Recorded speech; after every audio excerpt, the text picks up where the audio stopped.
பெரியார கொள்கை வெளியாட்டினா எந்த இடத்துல கொள்கை வெளியாட்டின்னு கேட்க வேண்டியது இருக்குல்ல. அந்த மொழியே சாணி குப்பை காட்டு மிராண்டி மொழி. நீங்க என் மொழியவே இழிவாயி அது ஒண்ணுமில்லைங்கிற போது அப்புறம் என்ன சமூக மாற்றம், அப்புறம் என்ன சீர்திருத்தம், அப்புறம் என்ன அரசியல் இருக்கு? தமிழே முட்டா பசங்க பாஷை காட்டு மிராண்டி பாஷை நான் சொன்ன போது குதிச்சானுங்க எல்லா பயிலும்.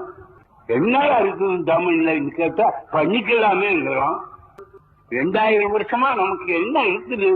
அப்படி ஒண்ணு இருக்குன்னா எது குரல்ல பாப்பியா, நாலடியார்ல பாப்பியா, ராமாயணத்துல பாப்பியா, பாரதத்துல பாப்பியா, சங்க இலக்கிய வெங்காயம் அதுவில்லை நீ பார்க்க முடியுமா?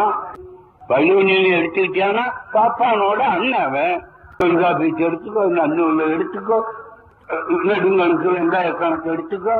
முட்டா பசங்க தானே நம்ம பெரியவங்க, காட்டு மிராண்டிகள் தானே நம்ம பெரியவங்க. அன்னைக்கு எவனுக்கு அறிவு இருந்தது? எவனுக்கு 2000 வருஷத்துக்கு முன்ன அறிவு இருந்திருக்க முடியும்? அவனுக்கு அறிவு வர நியாயம் இல்லை.